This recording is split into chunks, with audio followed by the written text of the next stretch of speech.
Welcome to Rally the Cause, a podcast where we learn from top leaders and marketing experts in the nonprofit world. Now, let's get started with the show.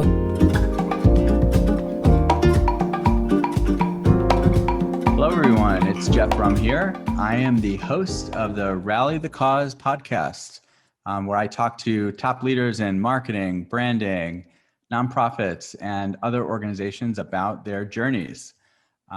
On the podcast today, it is sponsored by Ignite. Ignite is a full-service agency focused on branding, campaigns, and digital marketing for nonprofits, organizations, and mission-driven brands. At Ignite, we're strategists and storytellers at heart. We partner with organizations that have big ideas and bold visions for the future. And speaking of bold visions, I'm really excited about today's guest, Ivery Boston, who's the Innovation and Insights Lead at the Miami Downtown Development Authority. A little bit about Ivery: he develops, manages, and supports innovations and their implementation through the organization and downtown Miami. His role identifies the future needs of the region while planning for the Development Authority's preparatory actions. He's just an all-around awesome person. I think you'll enjoy getting to know him today. So Ivery, welcome to the program. Jeff, thank you. Pleasure to be here. How are things down in Miami today? Things are great. I can say the weather is pretty much what all your listeners and viewers would expect. It's amazing. It's hot, but just the way we like it. But things are good. And hey, it is, we're looking towards a weekend pretty soon. So I can't complain. Awesome. Can you tell us about just a little bit about the Miami Downtown Development Authority? What does it do? And Absolutely. How are you involved? Absolutely. So the Miami Downtown Development Authority, first and foremost, is a governmental entity, right? So we are technically underneath the city of Miami. But what's really exciting about what we do is that we are quasi-governmental, right? So we are independent in terms of our leadership, our management. We have our own individual board of directors. And what we are tasked with doing, so since we've been around since the 1960s here in Miami, we're really tasked with making the urban core of Miami livable, desirable, enjoyable, in a place that is in constant growth mode. Of course, with COVID and the pandemic, that was a bit of an iffy moment for all of us. But fortunately, we're here today with smiles on our faces. So, things did turn around, and that is the Miami DDA, here to make sure that downtown Miami and our surrounding areas are as great as they can possibly be. Sounds great. I would love to get down to Miami. Yeah, hey, open invitation. We'd love to have you. Fares are right now super cheap. Hotels are ready to welcome everybody. And so, yeah, come on down. Are there nonstop flights from DC? Oh, absolutely. Absolutely. Okay. I can guarantee that. All right, great. So tell me, when you think about, we've talked before about how successful Miami's been, even throughout this pandemic. And now that we're kind of getting out of the depths of COVID, what do you contribute your success to?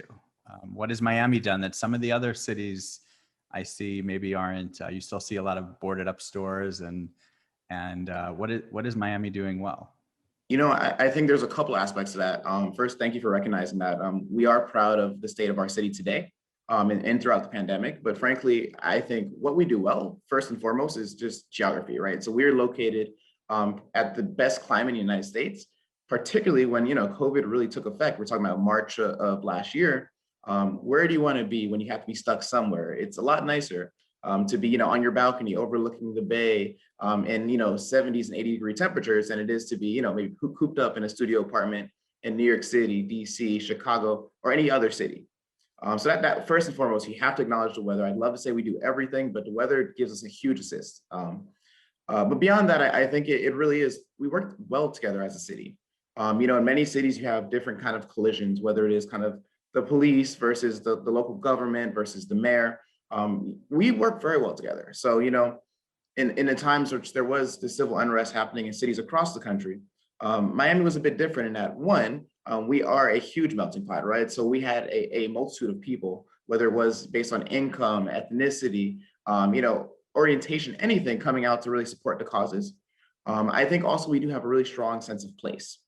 So in some places, you did see a lot of vandalism and violence in the downtown core, coinciding certainly with COVID-19 and a number of other things that rocked our country. And we had a lot of people that wanted to have their voice heard, but they were doing so respectfully. And I think that's huge. And lastly, the concept is that we are a growing new city and that we never lost our energy. So some cities is kind of like, we're fading a bit. We're trying to get to where we need to be. Miami's been hot now. I mean, 70s, 80s, 90s, and we haven't really let off that. So I think momentum's on our side, the weather's on our side, our people are on our side, and frankly, a reputation, right? So if you ask your average person outside the United States to name 3 American cities, they're probably going to say New York, Los Angeles, and Miami. And we're not a large city, right? We're under 1 million people in the city. So that is a testament to who we are. And, again, we're standing here today with a lot of excitement behind us still, which is awesome. That's great. I mean, when I think of Miami, there's a certain brand you think about, right? It has there's a brand to the city. How do you think about branding? I know you don't brand Miami per se, but you brand your organization and to attract people, right? To attract workers and the tech scene and people coming in. How do you do all that? Absolutely. So, I mean, we do brand the downtown area of Miami for sure. And we do draw on the reputation of Miami itself. So sometimes it can be a bit difficult when people are thinking of Miami and they are thinking of, party, vacation, not so much the make roots, live here, build a business, things like that. So what we try to do is, take those kind of thoughts that people have about Miami and really merge them with a modern urban lifestyle, right? So the concept is, yes, we have the palm trees. Yes, we have the water. Yes, we have the weather. But we also do have, the most robust transit system in the state of Florida. We're probably top 2 in the Southeast in general. You can walk around Miami. We have walkable blocks. We have the sidewalks that are clean, well lit. So we do have an urban experience. So I think it's always been about merging those 2 aspects. The concept that, yes, we are a destination. We are a desirable place to be. We're also a desirable place to grow, whether it is as an individual, as a company, as a lifestyle. And that's what we've been trying to merge. And that is the brand of Miami. It's the land of opportunity for many people. People call us kind of the salad bowl or the melting pot because everyone's here trying to really live their best life, be their best self, from fitness to their jobs. And it shows. And that energy you really feel in the streets. And that's us. And the food is amazing. Oh yeah, that makes it easy for us. We have so many great cuisines here, particularly if you love anything about Caribbean food. This is the place, whether it is from Cuban to the West Indies to, every place else out there, it's amazing. We have growing many other scenes as well. That's great. So what do you do on the digital side? I mean, a lot of the listeners of this podcast are in kind of the marketing space or the tech space. We've seen a lot of growth in digital, especially since the pandemic started. Organizations have had to go digitally. What have you all been doing and how has it worked? What have you learned? Absolutely. So, a couple aspects there. One, we were very fortunate timing wise to have revamped our website right before COVID-19 had kind of struck. So we were blessed with a website that frankly had a lot of the things that people were rushing to do, right? So contact forms, that was really full. You can talk everything you needed. Direct contacts to every employee, right? So we have an About Us page that you can contact every employee directly. The visuals, right? So we were really intentional in making Miami, like I said, the place to grow a business, to have a family, to have a good time as well, right? So our website really was a one-stop shop. When it came time to COVID-19, we did embrace some things, right? So we had an incentive program that we actually launched to kind of help our local business community. And now we also have a incentive program to bring businesses to Miami. So we added those aspects, but it was always on a really good foundation. Now, to the concept of kind of the marketing and branding side, we did a couple of things. So, when we were talking about March, April of 2020, when everyone was kind of running around and not knowing what to do, the first thing we did was said, well, wait a minute, we have a lot of momentum. Many of your listeners and viewers may recall that the Super Bowl last year was held in Miami. So we already were really big in terms of social media, marketing and networking, and getting our brand out there in front of people because during the Super Bowl, we wanted them to come stay here, spend money, have a good time, and not go home when the game ended. We wanted them to stay. So we were able to kind of reposition that campaign, dust it off and bring it back to those key markets, right? So at the time, we had targeted kind of the playoff cities and then the final cities. So we were looking at your San Franciscos, your Kansas Cities, even looking at the Nashvilles, to kind of go up to the Super Bowl at the time, and trying to get people to, one, certainly give Miami a look to relocate, vacation, invest.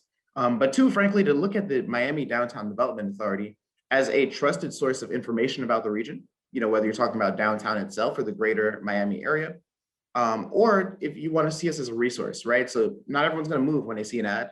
Not everyone's going to be like, all right, this is it. But they will remember a brand, they will remember a name, and they will remember a source of information. And that's what we tried to do. And, fast forward to the pandemic, that's what we kept doing. Hey, we are here. We had campaigns out in New York, we had campaigns in San Francisco. And at a certain point, we even tied those to surveys. So really learning not only what do people, feel about Miami, but what do they think about us? How comfortable are they with traveling to Miami? And also, what do they think our role is in terms of, how do we kind of manage our marketing and outreach in a pandemic? So that was kind of a really good avenue for us to get our brand out there, keep it out there, and stay positive, even when we were all out of the office working really hard from home.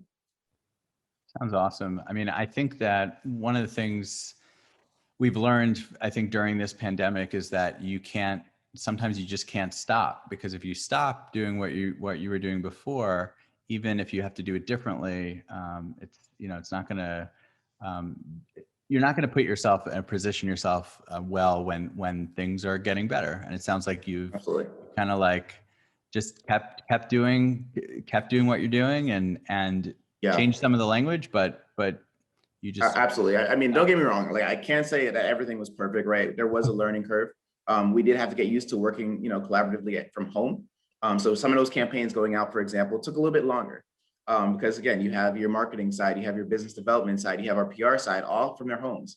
But that being said, we really did rely on the fact that our brand as a place is really recognizable, particularly on the eastern side of the country, and leveraging that strength. For our friends that are out west, we know that for them, Miami is sometimes a bit more of a distant memory or awareness.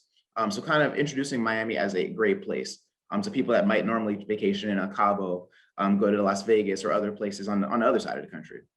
Right. Ivory, is there one campaign that you can remember in the last year or so that stands out to you that you think just worked really well, or I don't know, something that what comes to mind when you think about, okay, we've been successful, but this campaign was like really successful and Yes, absolutely. So, when the pandemic first struck, we were not sure how property values were going to fare. We were not sure, how ultimately the world was going to respond to Miami, right? So Miami is a vacation destination. By the time you stop with cruises, right, that's a huge source of income. That's a huge source of jobs. And without those aspects there, we're kind of like, well, what happens next? For everybody that's kind of tuned in, downtown Miami is very connected to the Port of Miami. Literally the bridge to Port of Miami goes through downtown. What that means is that people that are tourists that are staying to go on a cruise or to stay in a hotel in our area, employees at the Port of Miami, whether they are on a ship or they are, at the port themselves, would come to our restaurants to go shopping. And things changed instantly, right? So very much we wanted to see how does the world feel about us. So we did this campaign. We went very heavy actually on the Eastern Seaboard for this one. And we wanted to frankly see, okay, well, how do you feel about Miami? So kind of to the point, again, I said in the survey. We built out a very kind of, high tech, very, visually appealing landing page. When people would click through this ad, they would kind of see downtown Miami, here for you now, here for you always. They'd go through a survey. And those survey answers actually helped us to build out future campaigns. I would say this one stood out the most to me, frankly, because we were taking our questions to the people. We weren't kind of saying, well, we think people want to see this, we think people want to hear this. But we were running with essentially what the knowledge base that we acquired from this campaign was. And it was that people do look at Miami as a place for vacation. It also was very clear that certain parts of the country and certain parts even of cities gravitated towards Miami more in the pandemic than others, right? So people that were really on top of each other, let's say in Manhattan, in New York City, were a lot more open to the concept of vacationing in Miami soon than somebody that was, let's say, in a nice single family home in Long Island. Or out in Northern Virginia or something like that. So we learned a lot, and we did leverage that information to have future campaigns that said, we know what you're looking for, and let's provide that to you. Great. So I run a business, as you know, and I think that one of the things that that your organization is doing is trying to promote businesses to come down, or people who are working, like even remotely, right? And I think one of the 100%. things that we did about a year ago is we closed our office. We are now a 100% remote creative agency. So ideally, any of our employees can live wherever they want. So how do you attract business leaders, or businesses that have gone now fully remote or hybrid, to think about Miami? Like, how is that part of your brand story or the marketing that you do? Yeah, absolutely. So, I mean, that is really a team effort. So, from our leadership, so we actually have, a city commissioner, Commissioner Manolo Reyes, from Miami, that's on the Miami DDA board. And Commissioner Reyes has been very big in just making sure that people know that Miami is open, through his actions with his peers in the city commission, making sure that we are keeping our city open. Frankly, there was a lot of back and forth and debates about, was it right to open, was it right to close? But at the end of the day, it was very clear that staying open led us to be a destination. So, I'm not going to speak kind of to the politics behind it, but I can say that people were coming by the plane load, quite literally, from places with more stringent lockdowns. And they were going out, they were still donning their mask and being safe, but they were able to go out and have a meal with their family. They were able to really have a vacation. And I think that was huge for sure. People just see that, right? With the world we live in with social media, you saw people essentially commenting like, wow, Miami's open. Oh my goodness. And next thing you know, they were booking a flight too. Beyond that, I definitely have to give credit where credit is due.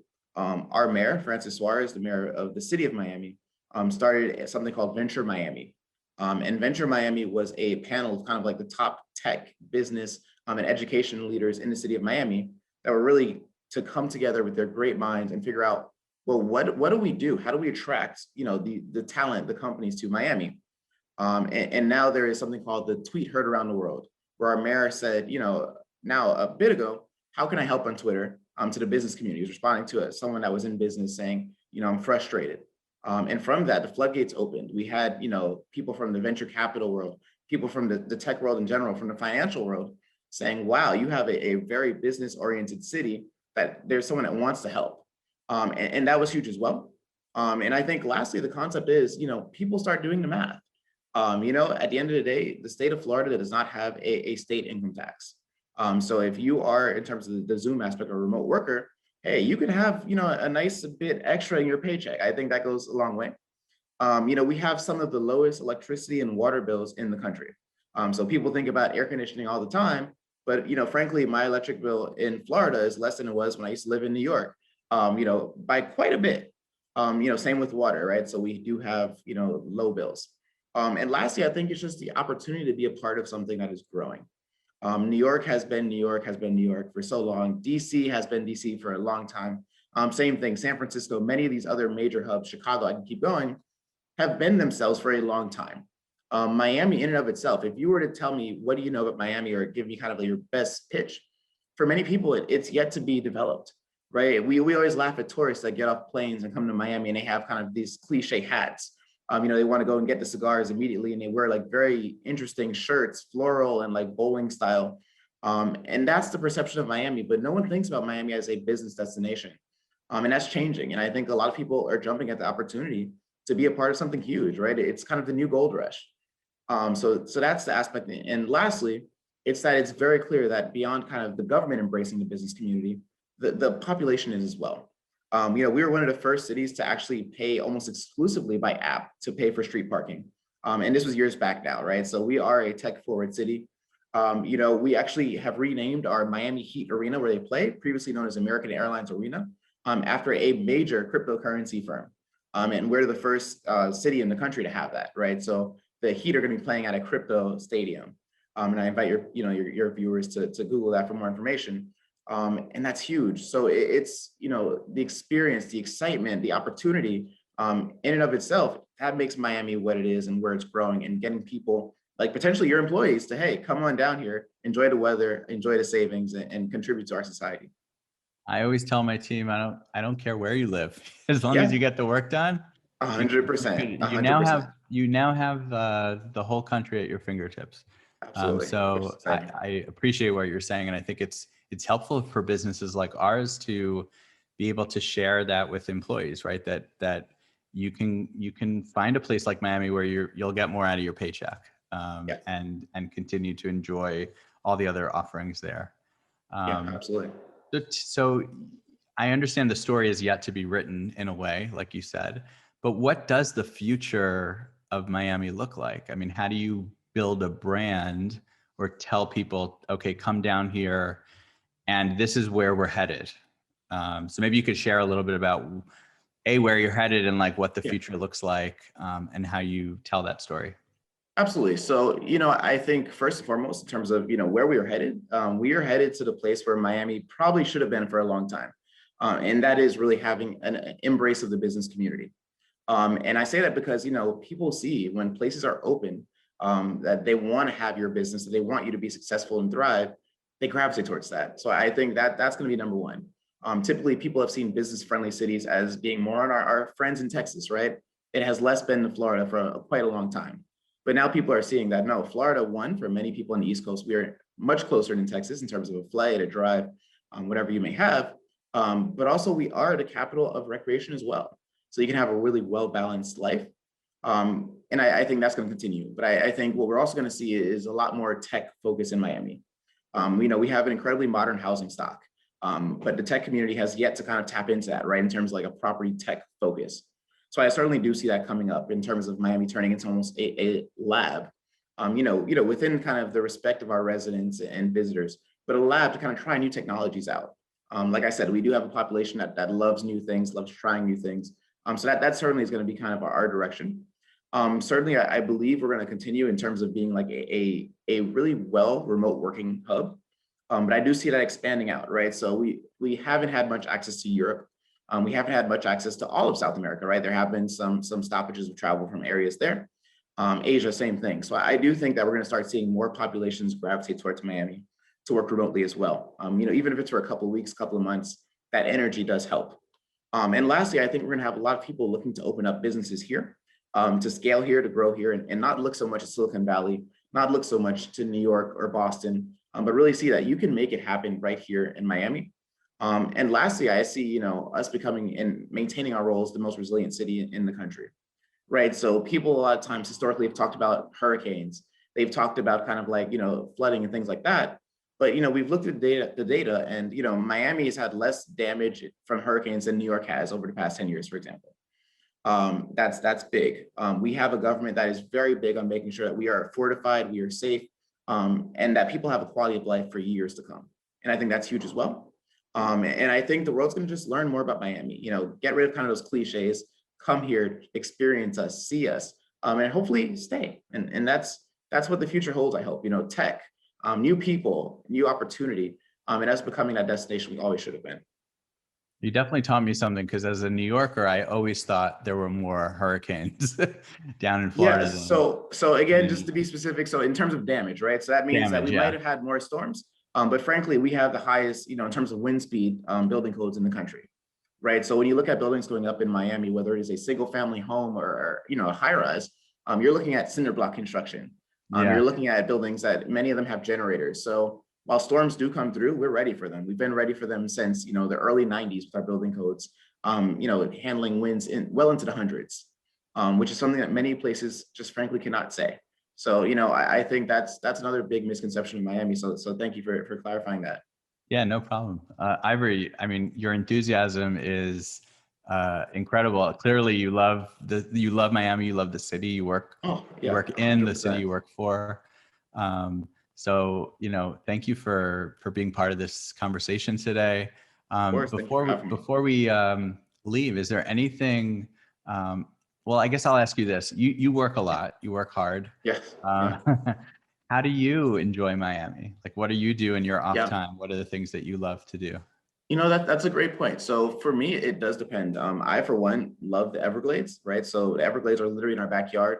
They actually have a bike path called Shark Valley, where you actually can bike around. It's I believe, a 15-mile loop in the Everglades.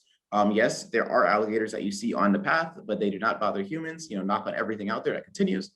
But it's nice to get out there into the Everglades, and not just biking, but, nature. Of course, the beach. It's the cliche answer, but it's true. We have great beaches here. And lastly, the culinary scene, right? So I enjoy going to new restaurants. We had a winter of great outdoor dining. So I know a lot of the country can't necessarily say that. So getting to try a lot of restaurants outdoors where it was safe and enjoyable. And finally, just really staying at home and enjoying my view from my balcony, right? Enjoying the weather, being able to be home, have a barbecue. I have a pool at my complex here that, 365 days a year, my pool is open. The temperature of the water is great. So really, living my best life in Miami, and I can't complain. So to everybody out there that's watching this, that's thinking about Miami, or even if you're not, I'd encourage you, look it up. Google flights, what a fare would look like to come to Miami from a city near you. You might be surprised at the prices, and come on down and give us a try. That's awesome. Ivery, thank you so much. You Ivery bet. Boston, he's with the Miami Downtown Development Authority, and we're really lucky to have you on today, and Likewise. for sharing everything that you're doing, on both on the branding and digital side, but also just sharing a lot about Miami that I hope people learned from, and we'll take you up on your offer. I know next time I would love to go see the Everglades. So yeah, it is great. And again, in our backyard. So, again, miamidda.com. If you have questions about us, feel free to check us out. My information is on there directly. So if you have any questions directly for me or your viewers, let me know. I'm always happy to answer anything you guys have. So thank you for your time. Great. Thank you. Thanks for listening to Rally the Cause podcast. We'll see you again next time, and be sure to click subscribe to get future episodes.